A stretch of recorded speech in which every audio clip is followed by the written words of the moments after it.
so much for joining us on Citizen 93.7 FM here in Abuja as we commence a newspaper review this morning. My name is Lawrence Omoiti. Welcome to the show.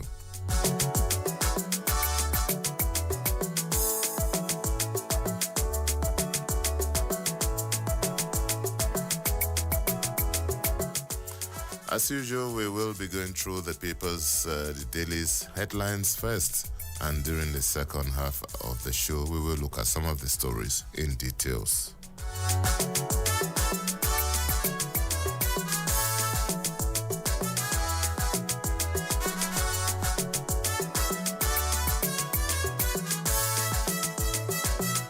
All right, we start off from the front page of the Tribune newspaper, and it leads with the fireworks between the Wike camp and Bala Mohammed, governor of Bauchi State. How Wike mandated Chief Dan Osi to deliver PDP ticket to Bala Mohammed. That's from Dogara. Dogara is the former Speaker of the House of Representatives. And APC fires back at Atiku Obi El-Rufai over allegations of party interference. And still talking about PDP, Damagun Mba Sean Southeast stakeholders meeting. And the Do governorship election tribunal frowns at PDP's failure to produce witness.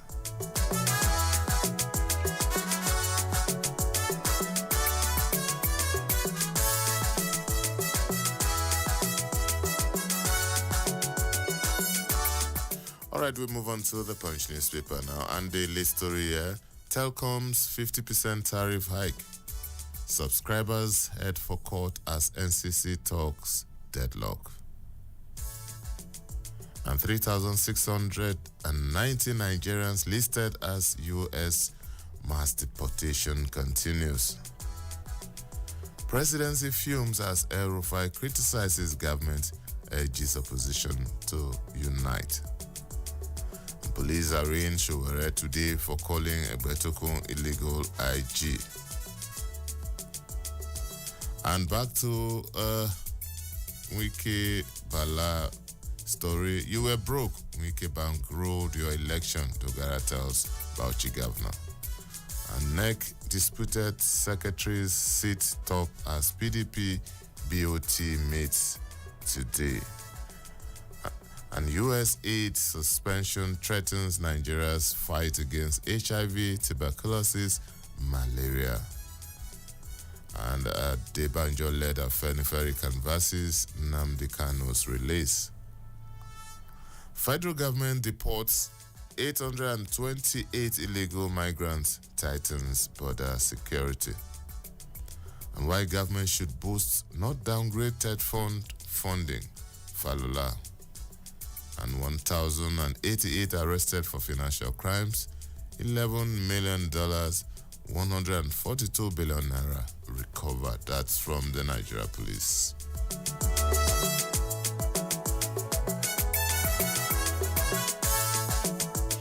And we move on to the Nation newspaper. My steady power supply is my priority. That's coming from President Bola Tinubu. And Afenifere seeks action on security. Lagos federal government signed MOU on 68-kilometer VI Lekki Ajah rail project. And troops closing in on terrorist commander Toji, says the Nigerian army.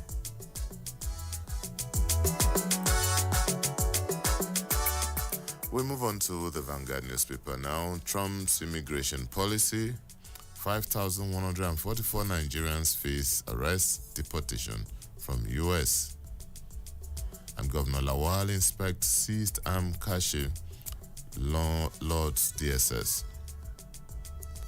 How 16-year-old students ran mad after alleged molestation by a popular Lagos hotelier. Naira appreciates to 1,640 to $1 in a parallel market. And police to arraign Showere over NSA's comment against IGP Egbetoku.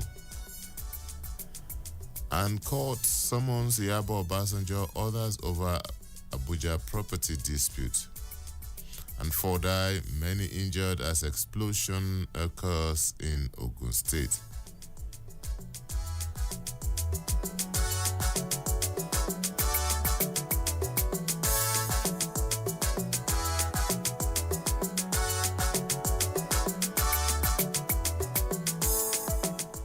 And Peter Obi makes U-turn, says he is not against coalition. And PDP crisis, only a national convention can remove me.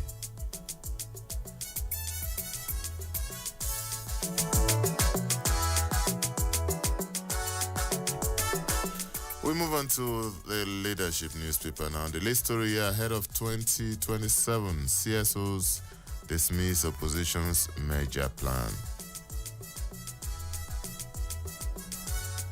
And how scavengers are transforming sewage dumps into manure business in Kaduna State.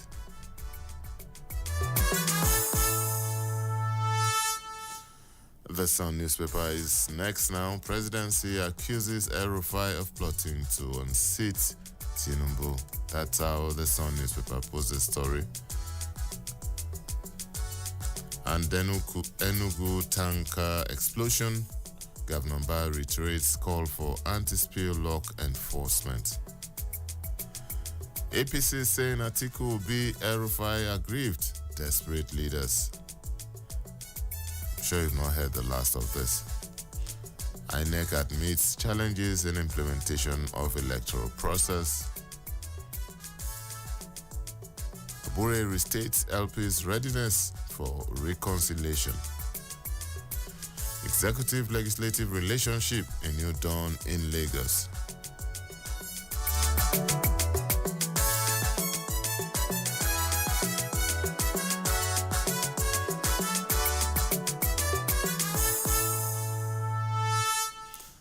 The Guardian is next now, and it lists with the story, expiration of exit notice, worry over regional security, trade in ECOWAS without Niger, Mali, and Burkina Faso. African leaders, partners commit $50 billion to improved power supply, others. Still staying with the Guardian newspaper, federal government deploys single window system to recover $3 billion, meet $1 trillion target. And Southeast, will Tinubu pledge deliver a new era in a troubled region? The Guardian is asking the question. And 2027, APC, Sani, Wala, Tako, Atiku, El-Rufai, as Obi clarifies on coalition.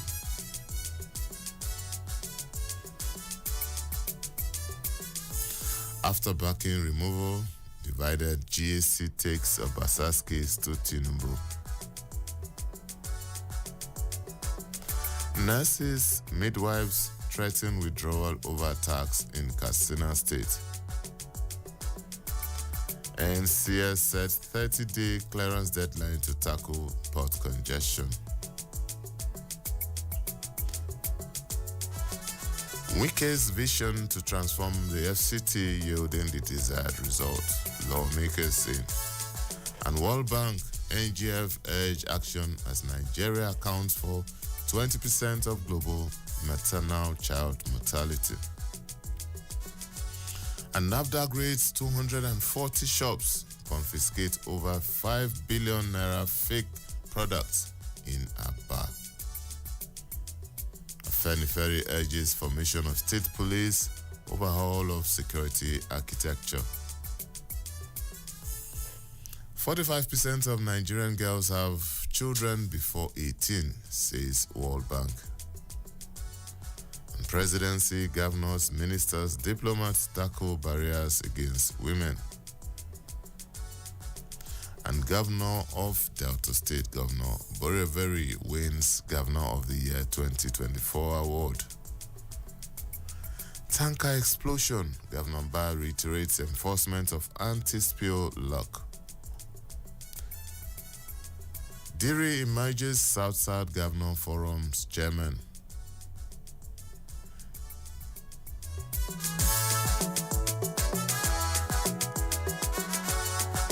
And the untold story of Okeafa Memorial, 23 years after Ikeja tragedy. Governor Sanwo-Olu to open 280-bed Ojo Specialist Hospital by December 2025. And 1 dead, 4 injured in Lagos Ajah building collapse. Police nab suspects linked to kidnap of medical student in Benue. Man severes cheating wife's risk in Enugu. Benue to take over IDP's tuition fees.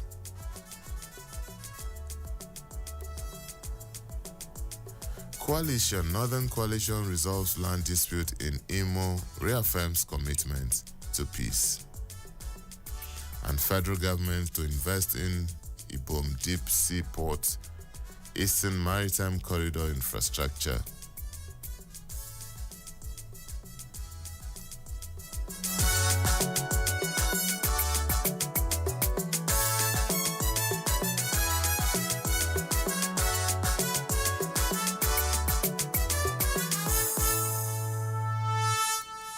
All right, we move on to penpushing.com now. For some stories, Ogun State government to modernize 8 technical colleges, says commissioner. And court sacks Alexander McGregor as traditional ruler, declares throne vacant. And still staying with penpushing.com, Joint Admissions Matriculation Board introduces mock trial for underage students.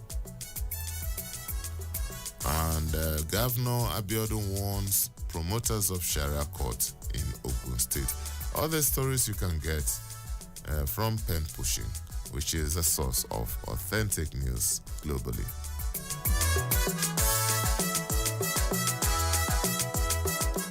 All right, we take a short break now. When we return, we will look at some of the stories in detail during the second half of the show. Please don't go away.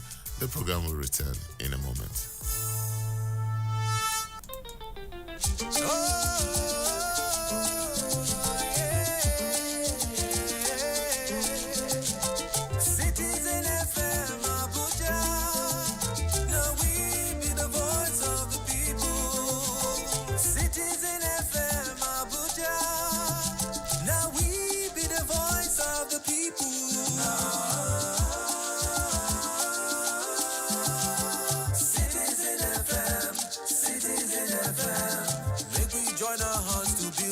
Of our dream. Citizen FM, Citizen FM. Your problem is my problem and my joy is your joy. Citizen FM, Citizen FM.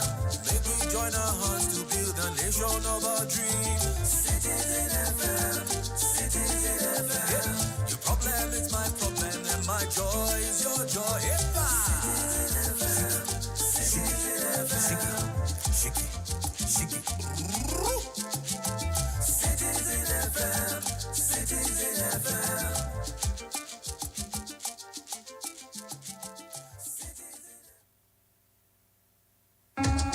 Ẹ jẹ́ ká jọjọ Miliki. Ẹ jẹ́ ká jọjọ Miliki. Oya oya oya. Ẹ jẹ́ ká jọjọ ẹsọ pẹ̀lẹ́ níjó wa. Oya oya oya. This is Evangelist Professor Ebenezer Obey. I also enjoy listening to Citizen FM 93.7 Abuja. Please keep on listening to the soul of the nation. Thank you. Olúwa mi, mo jáde lọ láti ṣe iṣẹ́ òòjọ́ mi. Ìwọ nìkan lèmi ò mọ̀ lọ́rọ̀ lérò àti níṣẹ́.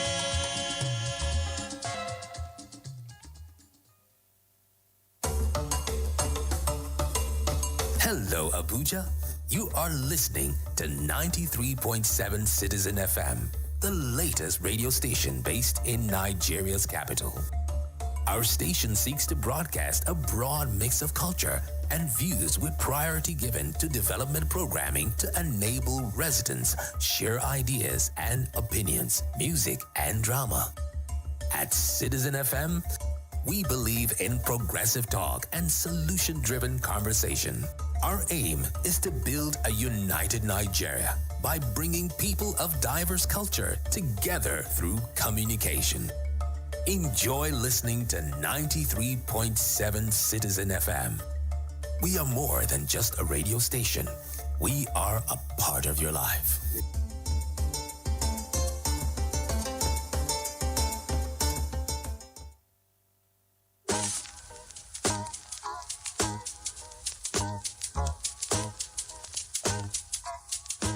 Need a lift? Feeling low, bored, or confused? Wants your dream to brightly glow? Here is what to do. Women's Corner is waiting just for you. Education, work, lifestyle, career, mentorship, and family too. We will tackle the issues, provide solutions, and see you through. Finding your voice, reaching high, and making an impact. Women's Corner, where knowledge can fly. Join us every Mondays and Wednesdays at 1 p.m. for inspiring stories and practical advice to reach all your glories. It's Women's Corner on Citizen 93.7 FM, Abuja. Woman don't suffer, lower everybody. Suffer, suffer, amen, enjoy forever.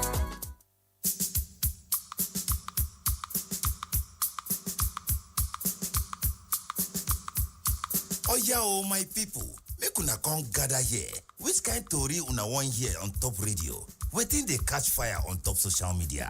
Bring am on top Make We Talk Am for Citizen 93.7 FM Abuja every Monday go reach Thursday, and the time na 5:10 wey be 10 minutes after 5. Make we talk am as e dey be.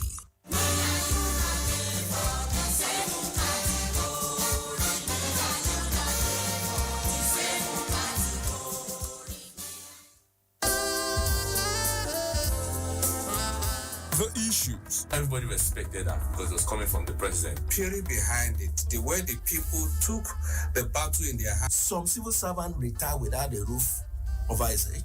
The cause. If we cannot trust you, then you cannot take the ticket of this country. Goodness cannot be divulged from those who cause the crime. Honestly. The passion. You must have national spread. So where is it? Why are you so concerned about that? He said money was. I never. No.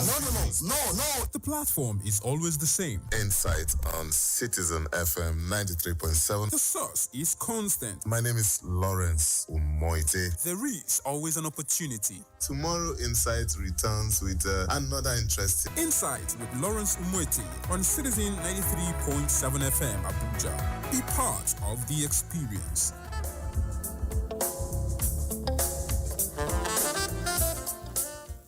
The Renewed Hope Agenda for Nigeria is the brainchild of President Asiwaju Bola Ahmed Tinubu's administration. It is geared towards renewing the hopes of Nigerians for a better future through its policies, projects, and programs that are aimed towards lifting the GDP and economic growth of the nation by improving standard of living of the average Nigerian. The Renewed Hope Agenda Radio is poised to promote all of the above while enlightening Nigerians as well. Join us every Tuesday afternoon, 2 p.m. on Citizen FM Radio, 93.7, Labor House, Central Business District, Abuja. Renewed Hope Agenda Radio on 93.7 FM. The future starts today. We believe in this nation.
Thank you so much for staying tuned. It's still newspaper review on Citizen 93.7 FM here in Abuja. And this is the second part of the show where we look at some of the stories in details. And my in-house analyst is here, Mr. Salmon Salami. Good morning, Mr. Salami. Very good morning to you, Lawrence Umweti, and our teaming citizen listeners.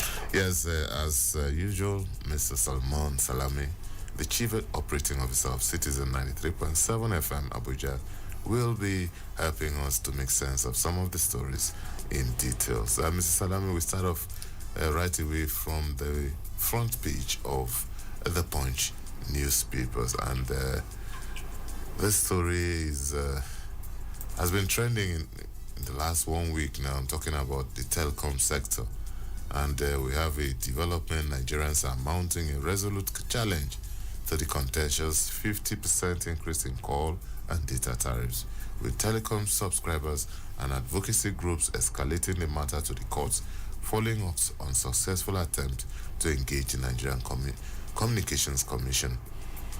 The National Association of Telecommunication Subscribers declared its intention to initiate legal proceedings against telecom regulators on Wednesday, citing NCC's failure to address its demand for a reduction of the tariff hike to a more acceptable 10%. Mr. Salami. Very good that the National Association of Telecom Subscribers are going to court. It is good. Let them challenge it.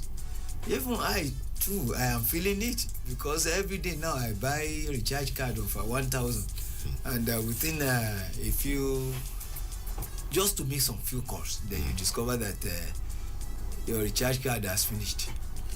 Well, I think there is the need for the government to look into it. We know that things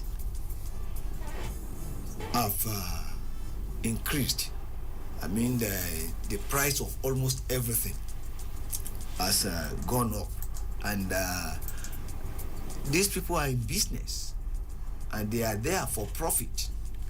It's not a charitable venture, and they want to make profit. But why they intend to make profit, they should be more circumspect, and they should factor in the subscribers or the customers. Head or tail, I hope you will win. All right, but for me, I don't know. On one hand, we acknowledge that things are expensive. On the other hand, we expect magic from the telecoms. If the cost of petrol has gone up, the cost of power has gone up, transportation has gone up, even the food, house rent, everything, and besides, I don't really understand why the subscribers are going to court. It's like going to court to say that the food they sell in Transcorp is so expensive. What is the court expected to do exactly? Well, you see, this is the beauty of democracy. And let them enjoy their right. The court will pronounce. But I want to believe that things can never be as it was before.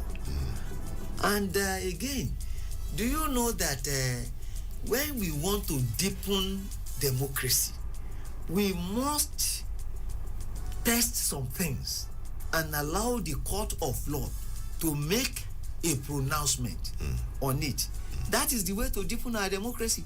Some of us will now know that this is the limit of our freedom, and this is how we should go about it. And in any case, what is freedom without control?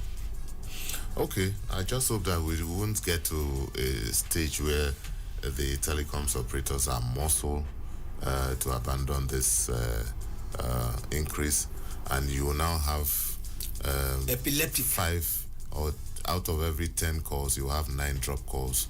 You will not be able to access a lot of things, and at the end of the day, we will still be the worst for it. I am very sure that you will be a better spokesperson. Well, whatever it is, for me, my major concern is on excellent service.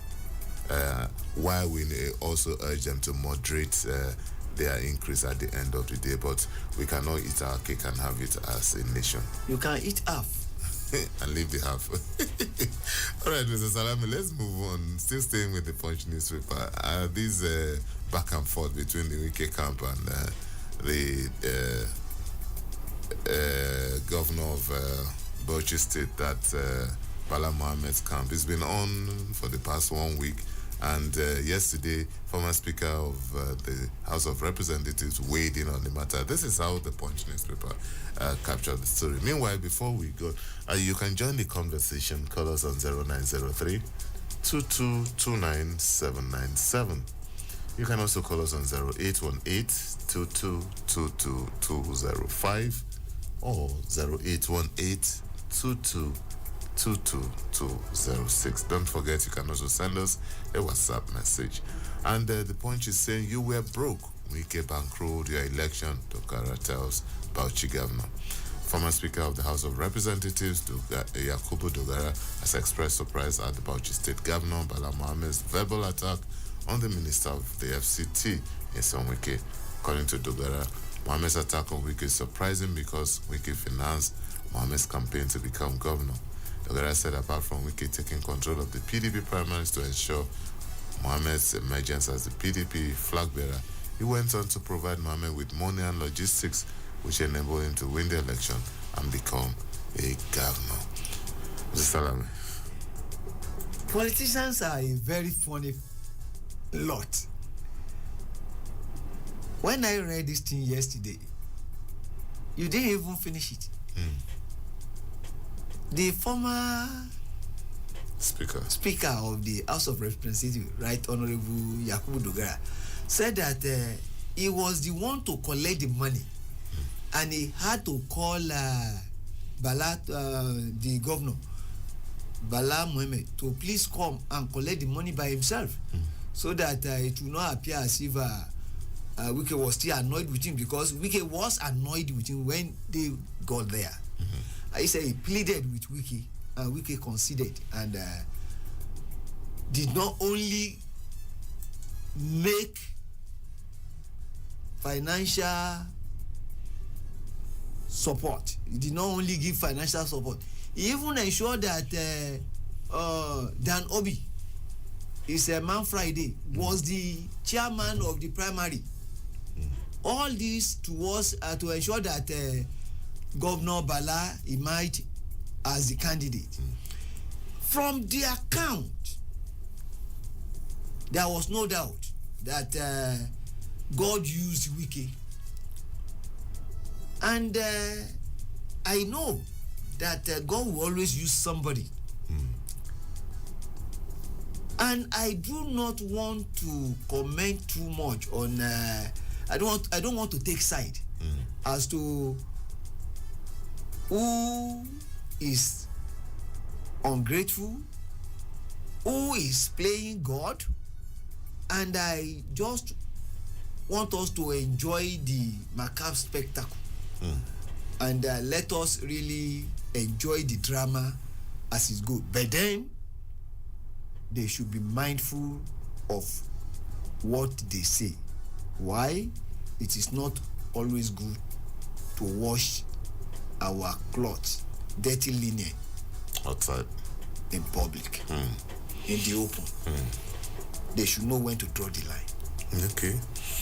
All right, and you know, when politics is involved, a lot of the stories will come out, and I wouldn't be surprised if the Bala camp will counter with a narrative tomorrow. Of course, and we'll also be here to let our people know that side of it too.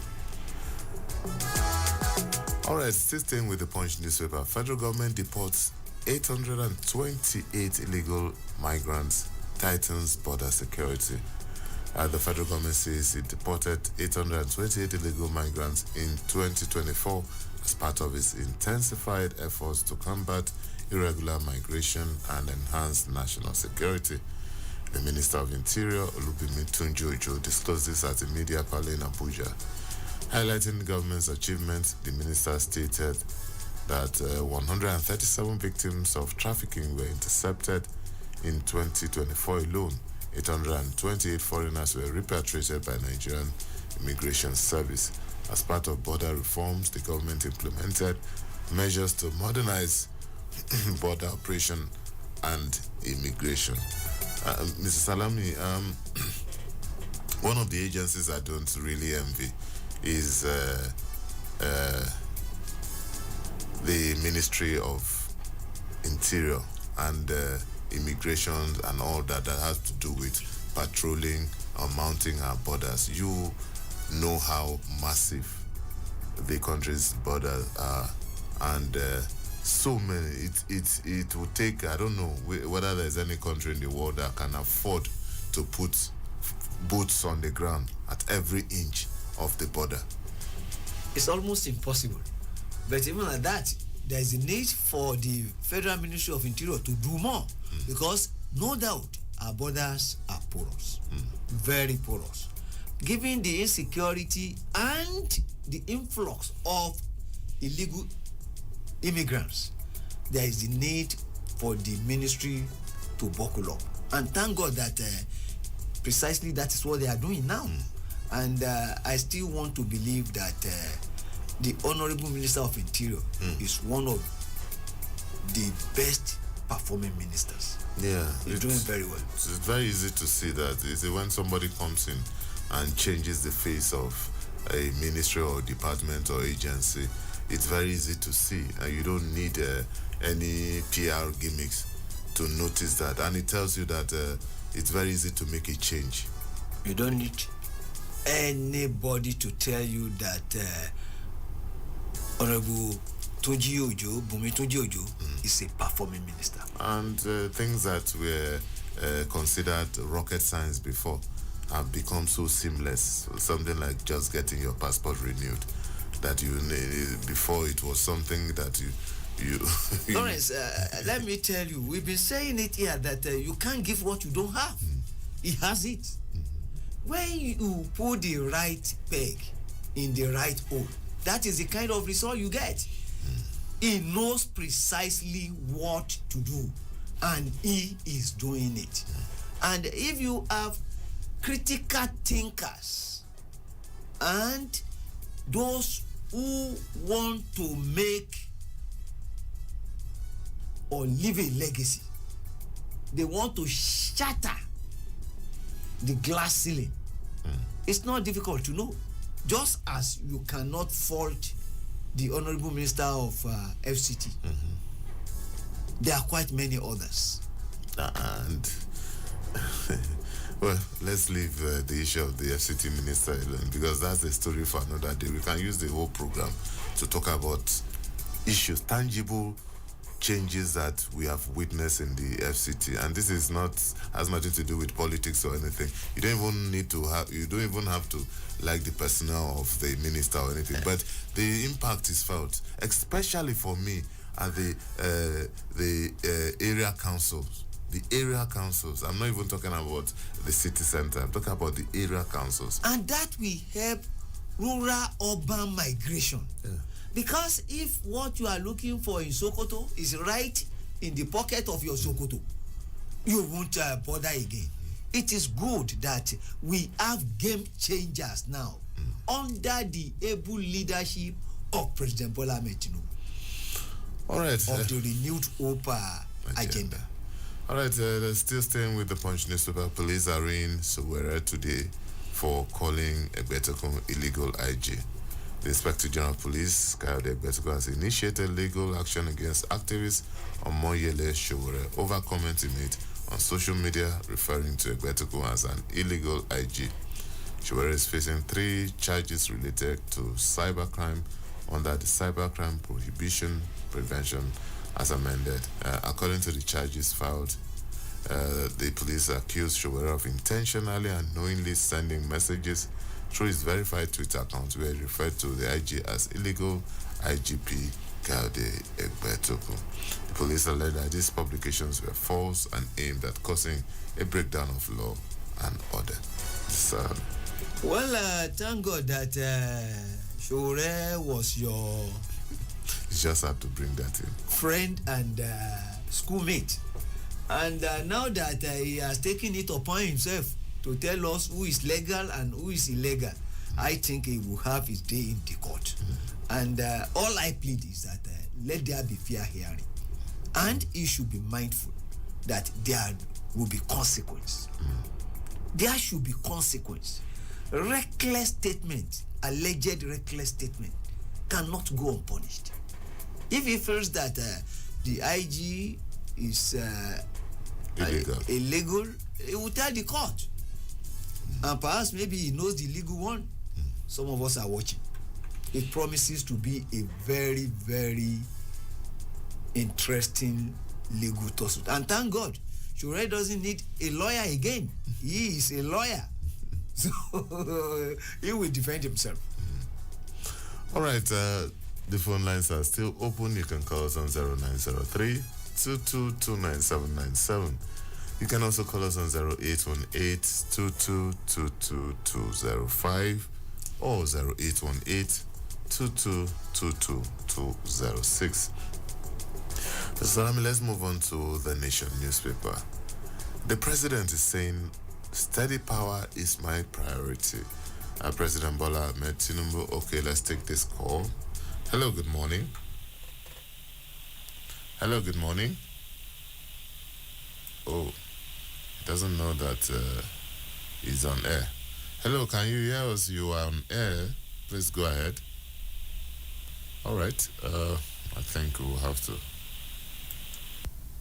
Okay, Salami, let's leave that. We're talking about the president's story. President Bola Ahmed Tinubu joined other leaders yesterday in decrying the paradox of Africa's vast energy wealth coexisting with widespread insufficiency. He described it as an unacceptable reality that demands urgent action. The president joined the other leaders in adopting the Dar es Salaam Declaration, which commits to providing access to electricity for 300 million people in Africa by 2030. He was in Dar es Salaam, that's in Tanzania, where he participated in the Mission 300 Africa Energy Summit. Mr. Salami, power, the president says, is his priority. It's the right thing to do. And it is the right way to go. And we just pray that he gets it right. Because if we get our power sector right, the multiplier effect will just make things happen. It will solve a lot of problems. And I want to believe that the president and other leaders will be committed to the Dar es Salaam Declaration. Welcome back, Mr. President from Tanzania. Yeah, very important. I agree with you, Mr. Salami, because you cannot underestimate the impact that steady, accessible power supply can have in Nigeria. You can imagine every access, especially the rural areas, having access to this, the petty traders, the barber salon, the woman who grinds pepper, and so many things. So the welder there, or the vulcanizer, and so many. These are jobs that employ thousands, if not millions, of Nigerians across the country. And you don't need to, because what you have is that these people who do these jobs now rely on generators, rely on petrol to do, and you know what that means, because additional cost at the end of the day. So we hope that that deadline 2030 will be a reality for this great continent. Mrs. Sam, before we leave the Nation newspaper, let's look at the story on the First Lady. First Lady's RHI disburses 50 million naira cash to 1,000 petty traders in Kwara State. The First Lady, Senator Oluremi Tinubu, yesterday presented 50 million naira cash to 1,000 women petty traders in Kwara State. Senator Tinubu announced the cash grant yesterday in Ilorin during the inauguration of the National Information Technology Development Agency Community ICT Center. The center was established in collaboration with the First Lady's pet project, the Renewed Hope Initiative, under its social investment program. Mr. Salami, the First Lady has been very busy in the last couple of months, and this is a good one, especially for these women. You see, I so much feel happy for what is going on in this country. We now have people at the helms of affairs, who are really, really sensitive and responsive to the yearnings and the welfare and well-being of our people. The First Lady has prioritized the people. She was in Borno State. In fact, I would rather say where she has not gone, because she's almost everywhere, doing good. She's going about doing good, putting smiles on the faces of the people. This is what we need. She is lending assistance to what the president is doing, and she's making waves and making people happy. And I think it's because she has what I call the milk of human kindness running in her vein. In fact, some of us are now remembering Miriam Babangida. And I think she too, she's learning one thing or the other from what Miriam Babangida did that time. And it is a good development, a very, very good development for our democracy. It only means that women, given their nature and their biological build, of course, you know that women, they always love to reduce or remove pain. Yeah, exactly, I agree with you, Mr. Salame. And don't forget that Senator Oluremi Tinubu is not just the wife of the president, but in her own right, she was in the Senate. She's a politician. To win an election, to go to the Senate is not a child's play. Not even once. Not even once. So, in terms of grassroots mobilization, she is not new to that. Let's take this call. I think he's back. Hello, good morning. Good morning. Sorry, I called before. My name is Chimezi. I'm calling from Asokoro. Okay, Chinedo, it's great to have you. Good morning. Please. Thank you. I have to react to some things. Sincerely speaking, I don't support that idea of President Tinubu going to Dar es Salaam for anything, electricity or energy. I have these questions for the president.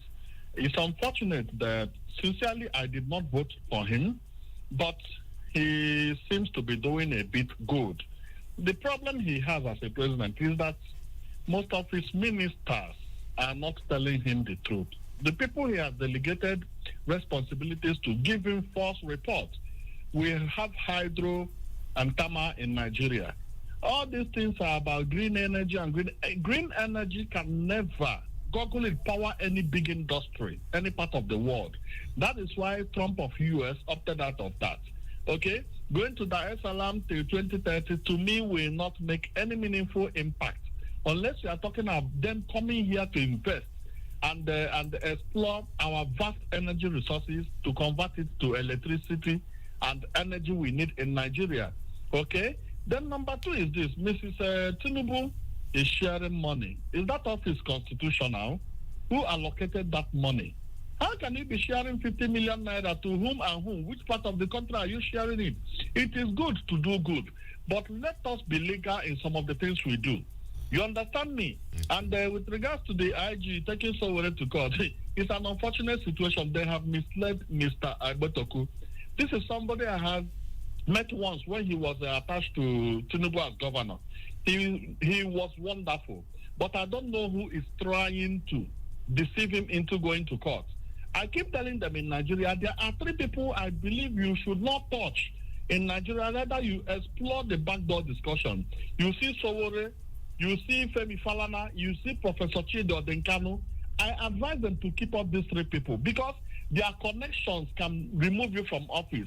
If somebody says you are illegally occupying a position, have you not retired? Was your retirement not extended? It depends on the view of the blind man concerning an elephant. Do you understand me? There are things you see, there are things you hear, you just overlook it because of your exalted position. People are looking at you. The world is looking at Nigeria as a country that suppresses the truth. And now you arrested someone because he exposed the acts of policemen collecting money along our major exit and inside routes to Nigeria. Nnamdi Azikiwe International Airport. Underline this. and you are now looking for an avenue to nail him for exposing what you, Aji Ebotoku, has really stood against corruption within the Nigeria police. It's very unfortunate. Let us see how it turns out. Thank you very much for the attention. Thank you so much, my brother. Thank you for calling. Salami, I'm sure you want to react to some of the things he says. There is nothing to add. Okay. All right. The number we can still take, let's see, we can still take one or two calls. You can call us on 0903 2229797. You can also call us on 0818 2222205 or 0818 2222206. All right, Mr. Salami, let's move on to the Sun newspaper. The presidency accuses El-Rufai of plotting to unseat Tinubu. The presidency has accused former governor of Kaduna State, Nasir El-Rufai, of plotting to unseat President Bola Tinubu. El-Rufai was one of the speakers at the National Conference on Strengthening Democracy, lambasted the APC for failing to fulfill its promises to citizens. He inked his attacks on the party's leaders on his determination to force them to change. When asked if he was abandoning the party, he helped in forming and nurturing. The immediate past Kaduna State governor replied, "I am not leaving APC. I don't have such plans. No, I only want them to change." While describing the state of governance and opposition in the country as a national emergency, he blamed the problem of democracy in the country on illiterate, semi-literate, cunning people in a position of leadership. "I no longer recognize the APC. No party organ has met in 2 years, no caucus, no neck, nothing." And on and on and on, Mr. Salami. Well, El-Rufai, former governor Nasir El-Rufai is a very vocal person. And when he talks, we must listen, because by all standards, he is a respected Nigerian who knows what he's saying and who says... Okay, just a minute. We have a caller. Hello, good morning. Hello, good morning. Good morning, sir. Who's on the line, please? Lord, this is Body. Oh, Body, good morning. Mr. Salami, good morning. Very good morning to you, sir. Our own Mr. Body. How is your office? Are you coping? We thank God that you are still in business. Mr. Salami, straight to this issue. Mr. Salami, if I will ask, before Mr. President come on board, he knows the problem of Nigeria energy sector. Going to that Dar es Salaam, the meeting, is there really any need for it? He knows the problem, even if he appointed before he comes into power. He knows the challenges of this country. He said he has been preparing for this for a very long time. Let's not talk about the years. He followed MKO in those days, if I could remember. He followed virtually almost all the leaders in this country. He knows the pertinent problem in this country, which when he assumed office, he could have tackled them. He knows what and what to do. That's on that side. Now, to the issue of El-Rufai, Mr. Salami, I will ask just one question. If he should be in this cabinet, will he be saying what he's just saying now? As I always said, what goes around comes around. All right. Power is not forever.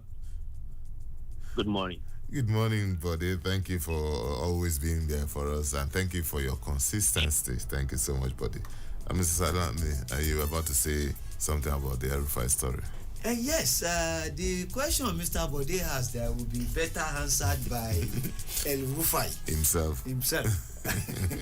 So that being that, I want to believe that we must avoid this fallacy of not addressing the message but attacking the messenger.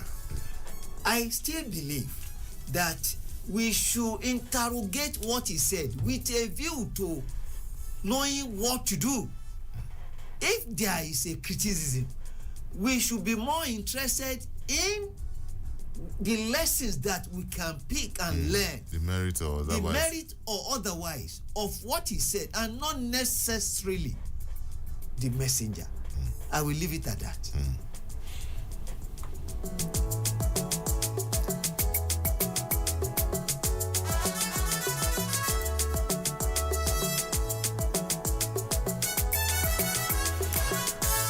All right, Mr. Salmi, let's just take this story before we go. Expiration of exit notice, worry over regional security trade in ECOWAS without Niger, Mali, Burkina Faso. Mr. Salami, this is a familiar story all through. Effective today, the trio of Niger, Mali, and Burkina Faso cease to be members of the ECOWAS, but with an enormous toll on an already tough regional cooperation in the area of trade and security. The military governments of Burkina Faso, Mali, and Niger jointly announced their exit from ECOWAS with immediate effect on Sunday. Salam. It's unfortunate because the more the merrier, and the bigger the better. And thank God that the chairman of ECOWAS now, President Bola Ahmed Tinubu, is unrelenting. And I still want to believe that it is diplomacy. And I think at the end of the day, they will bring them back. Because Jojo, I always say, is better than war. Dialogue is the way to go. Well, I think this is a proper place to leave it. Mr. Salami, as usual, thank you so much for coming on the show and for also sharing your words of experience with us. Always a pleasure to have you on the show. Thank you very much. It's my pleasure as well. All right, that's our package on Newspaper Review on Citizen 93.7 FM Abuja. The program returns tomorrow, same times, 8 a.m. My name is Lawrence Moiti. Enjoy the rest of your day.